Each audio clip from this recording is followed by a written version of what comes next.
নীলগিরি উপত্যকার নীলকুরিঞ্জি কিংবা কাশ্মীরের টিউলিপ বাগান না হলেও পশ্চিমবঙ্গের গ্রামের মধ্যে এমন সুন্দর ফুলের বাগান গ্রামের মানুষের কাছে সৌন্দর্য তৃপ্তির এক অনবদ্য উপাদান।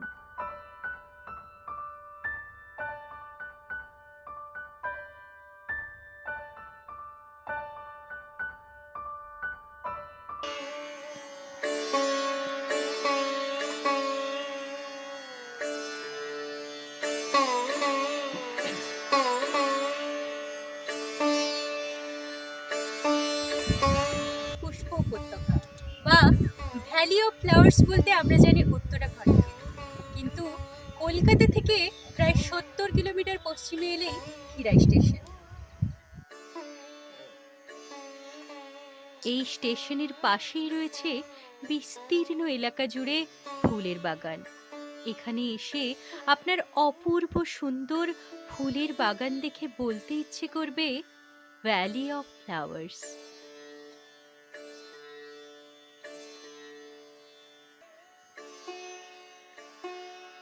ভারতীয় রেল এই স্টেশনটি 1900 সালে প্রতিষ্ঠা করেছিলেন। এই স্টেশনটি কলকাতা শহরতলি রেল ব্যবস্থার অন্তর্গত একটি স্টেশন। এটি পূর্ব মেদিনীপুর জেলায় অবস্থিত।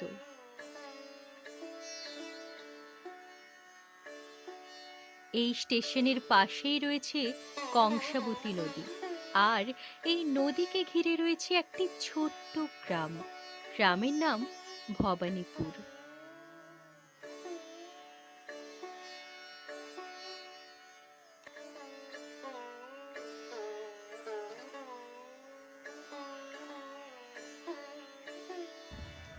প্রিয় দর্শক, আজ আমি আপনাদের ভবানীপুর গ্রামের বুক ছিঁড়ে বয়ে যাওয়া কংসাবতীর বুকে সাজানো ফুলের আভরণ দেখানোর জন্য নিয়ে যাব।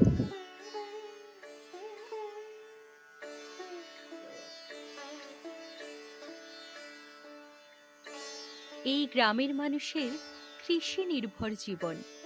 খারিফ শস্যের পাশাপাশি রয়েছে আরও অনেক রকম চাষবাস, কিন্তু এখানের প্রধান অর্থকরী ফসল হলো ফুল। বিভিন্ন রকম রং বাহারি ফুলের চাষ হয় এখানে।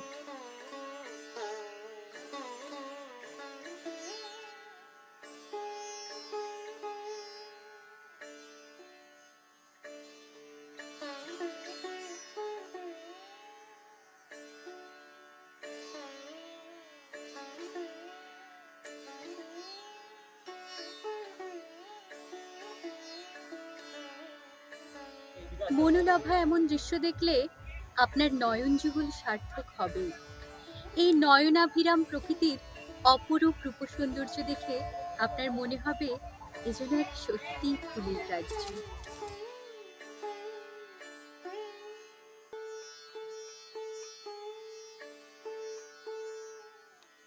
অপূর্ব সুন্দর লাগছে গাঁদা ফুলের বাগান।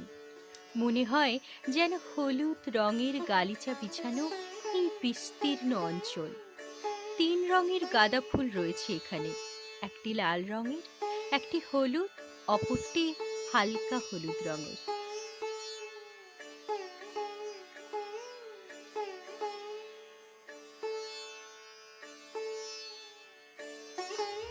প্রাগৈতিহাসিকটা হলো গাঁদা ফুলের বিজ্ঞানসম্মত নাম। গাঁদা ফুলের 2 ধরনের জাত দেখা যায়, আফ্রিকান গাঁদা ও ফরাসি গাঁদা। আফ্রিকান গাঁদা ফুলের রং হলুদ হয় এবং এগুলো আকারে অনেক বড় হয়।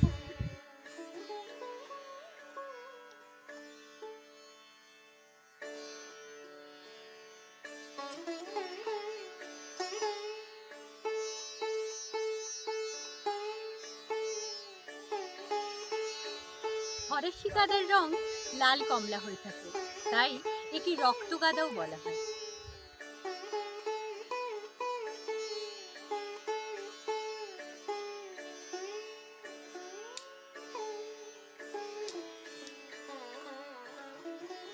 এই জায়গাটা গোলাপের রাজ্য।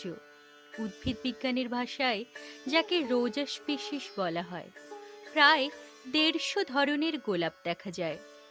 আমাদের প্রধানমন্ত্রী জওহরলাল নেহরুর পকেটের মধ্যে একটি গোলাপ থাকতো। তিনি যেমন ফুল ভালোবাসতেন, তেমনি ভালোবাসতেন শিশুকে। সেই জন্যই প্রতি বছর তার জন্মদিন আমরা শিশু দিবস হিসেবে পালন করে থাকি। তিনি হয়তো শিশু এবং ফুলের মধ্যে কোনো মিল খুঁজে পেয়েছিলেন।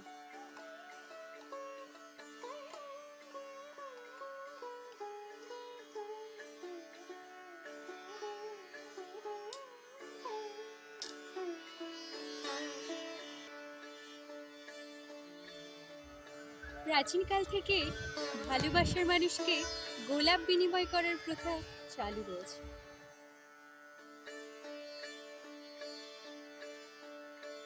সামনের প্রশস্ত এলাকা চন্দ্রমল্লিকায় ভরা।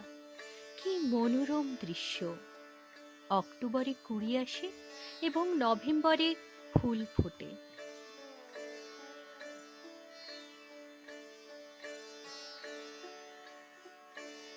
গাছে ফুল তাজা থাকে ২০ থেকে ২৫ দিন। ফুলদানি সাজানোর জন্য লম্বা ডাঁটা সহ এবং মালা গাঁথার জন্য ডাঁটা ছাড়া ফুল তোলা হয়।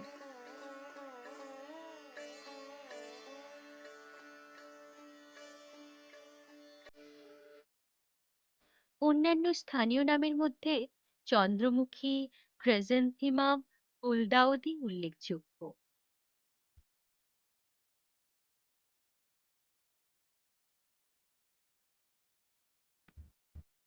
চন্দ্রমল্লিকার ইংরেজি প্রতিশব্দ ক্রাইসেন্থেমাম। শব্দটি গ্রিক থেকে এসেছে। ক্রিসিস অর্থ সোনা এবং এনথিমাম অর্থ ফুল।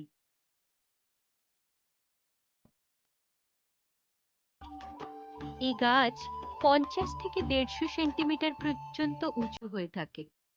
বৃহৎ আকৃতির ফুলগুলো সচরাচর সাদা হলুদ বর্ণের হয়।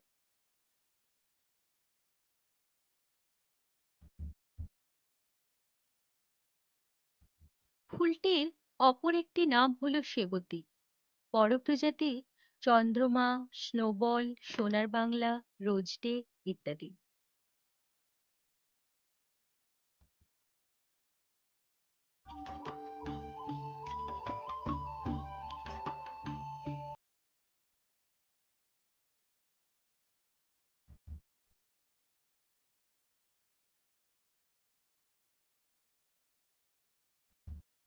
এই ফুলের কোনো গন্ধ নেই, কিন্তু উজ্জ্বল রং পোকামাকড় থেকে শুরু করে মানুষকেও ভীষণ রকম ভাবে আকৃষ্ট করে।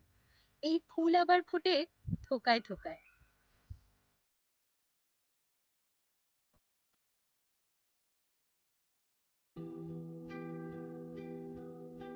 এর জন্য এই ফুলকে প্রায় প্রতিটি বাগানেই দেখতে পাওয়া যায়।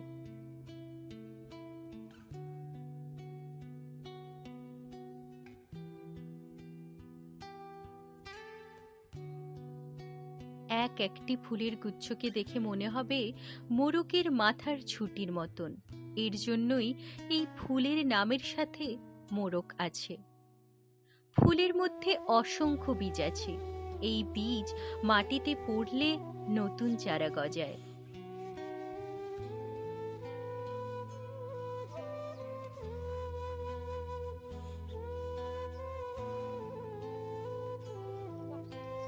এই ফুলটা খুব সুন্দর দেখতে।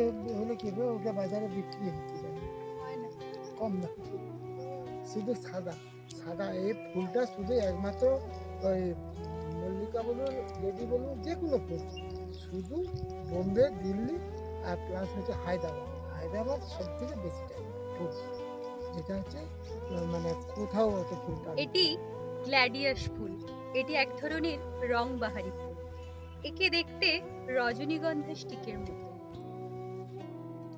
অনেক রকম বাহারি রং সাধারণত কলকাতা শহর বা কোনো বিশেষ অনুষ্ঠানে ঘর সাজানো এবং ফুলের তোড়া তৈরিতে ব্যবহৃত হয়। এখানে মনুলভা অ্যাস্ট্রো ফুলের মেলা, যার বেশিরভাগটাই নীল রঙের। সত্যি যেন এ নীল কুরুঞ্জির বাগান।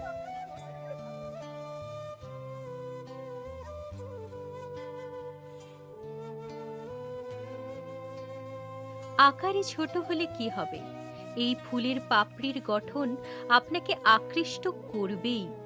ঘর সাজানো কিংবা ফুলের তোড়াতে সৌন্দর্য বৃদ্ধির জন্য অপরিহার্য।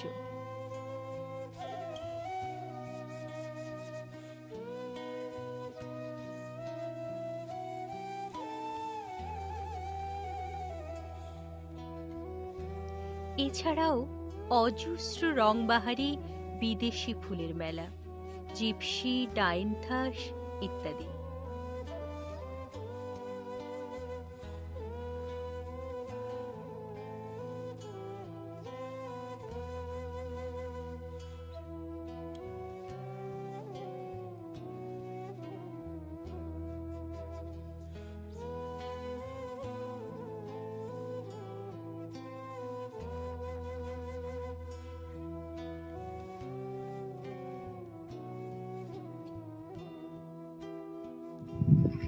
এই ফুলগুলিকে চেরি ফুল বলা হয়ে থাকে।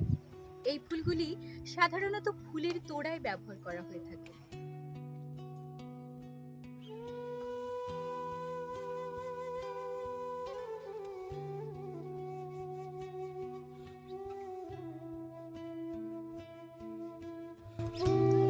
সৌন্দর্যের লীলাভূমি এই মনোলভা গ্রামে যদি আপনি কখনো এসে পড়েন, তাহলে কয়েক মুহূর্তের জন্য আপনি সব কিছু ভুলে এক স্বর্গীয় অনুভূতি লাভ করবেন।